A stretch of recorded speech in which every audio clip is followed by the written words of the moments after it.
Alasan King Indo kalah? Kenapa dan mengapa?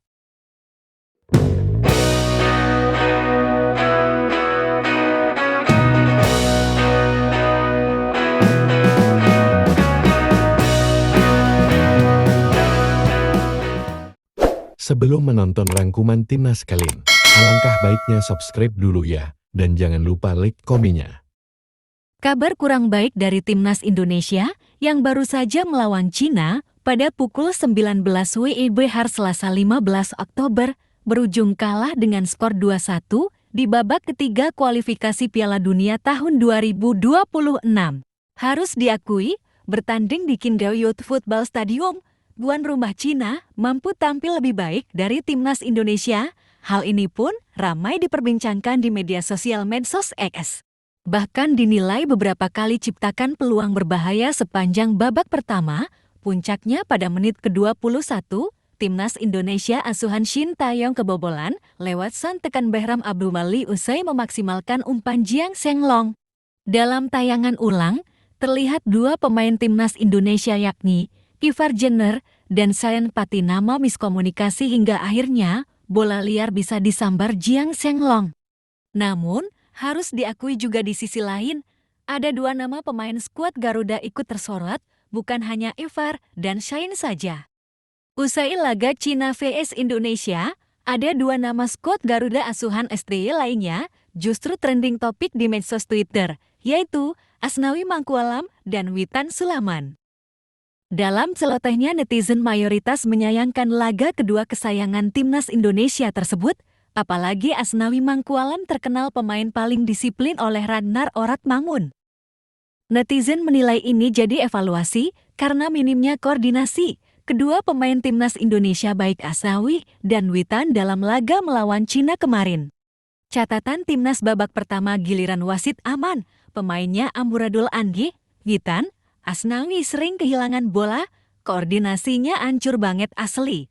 Pemain sebelah kiri Sayene sering juga blunder, koordinasi gelandang tengah no support sama sekali emot sedih pagar timnas day, kata akun @CINGAIB.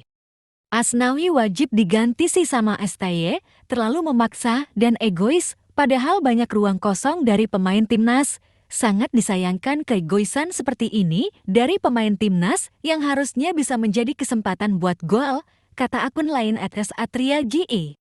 Harapannya, evaluasi yang disampaikan netizen bisa menjadi masukan pelatih STY untuk kembali memperkuat timnas Indonesia di laga selanjutnya. Perlu diketahui, matchday kelima dan keenam grup C babak ketiga kualifikasi Piala Dunia tahun 2026 bakal digelar pada November mendatang. Dengan timnas Indonesia bakal menjamu dua lawan berat yakni Jepang 15 November dan Arab Saudi 19 November. Doa terbaik untuk skuad Garuda. Sinta yang perlu belajar dari filosofi seorang Haji Moriyasu yang hingga detik ini sukses membawa Jepang memuncaki klasemen grup C kualifikasi Piala Dunia 2026 zona Asia round 3. Filosofi yang dimaksud berupa pemahaman kebutuhan rotasi di mana Shin Taeyong melakukan kesalahan besar yang berimbas kekalahan pertama timnas Indonesia pada babak ketiga kualifikasi Piala Dunia tahun 2026. Haji Moriyasu menyebut dirinya tidak bisa sembarangan melakukan rotasi dalam situasi belum pasti dalam sebuah pertandingan. Di mata juru taktik timnas Jepang ini, rotasi tidak memberikannya jaminan atau setidaknya menambah presentase akan sebuah kemenangan. Bagi Haji Moriyasu, pattern starting line-up menjadi begitu sakral dalam sebuah tim demi meraih kemenangan. Agar tidak melakukan kesalahan dalam pertandingan, kami selalu melakukan pengecekan seperti apa tingkat krusial untuk rotasi pemain. Kami berkaca dari laga-laga sebelumnya, terang Haji Moriyasu, dikutip dari laman Nikkei Sports. Tidak, saya bertanggung jawab penuh sebagai pelatih dan tidak bisa sembarang melakukan eksperimen yang belum tentu hasilnya. Jepang begitu dominan pada babak ketiga di grup C. Dari 4 laga, 3 berbuah kemenangan dan 1 hasil imbang.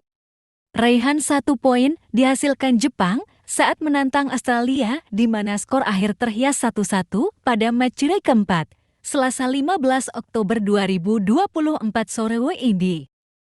Hajime Moriyasu pada laga ini diketahui melakukan satu pergantian di starting line-up dengan menurunkan Autanaka. Dia dimainkan sejak awal karena Moriyasu tidak bisa memaksakan Wataru Endo karena cedera. Apakah jika saya melakukan sebuah rotasi besar-besaran akan memberikan sebuah kemenangan atau setidaknya presentasi yang lebih tinggi? Saya hanya bisa melakukan jika semuanya pasti atau dalam case tertentu, sambung juru taktik berusia 56 tahun. Apa yang disampaikan oleh Hajime Moriyasu perlu diketahui oleh Shin Tae-yong. Shin Tae-yong secara berani melakukan eksperimen, diantaranya memainkan Asnawi Mangkualam Witan Sulaman sejak menit awal dan menaruh Tom Haier di bench cadangan saat hadapi Cina. Hasilnya, Timnas Indonesia takluk 2-1 atas Cina di Qingdao Youth Football Stadium. Imbas dari kekalahan ini, seruan STIUT pun sempat menggema di media sosial Twitter. Tak sedikit netizen geram atas keputusan yang dianggap konyol karena Shin Tae-yong melakukan eksperimen saat bersua Cina, dan endingnya, skuad Garuda kembali gagal pecah telur kemenangan di babak 3. Timnas Indonesia sementara menduduki peringkat 5 dengan raihan 3 poin, sama dengan Cina yang masih menjadi juru kunci. Semoga di laga selanjutnya, Shin Tae-yong bisa merubah rotasi line up yang baik dan meraih kemenangan penuh di Stadion Gelora Bung Karno nantinya. Semangat Garudaku! Show the world a new Indonesia. It's a new time.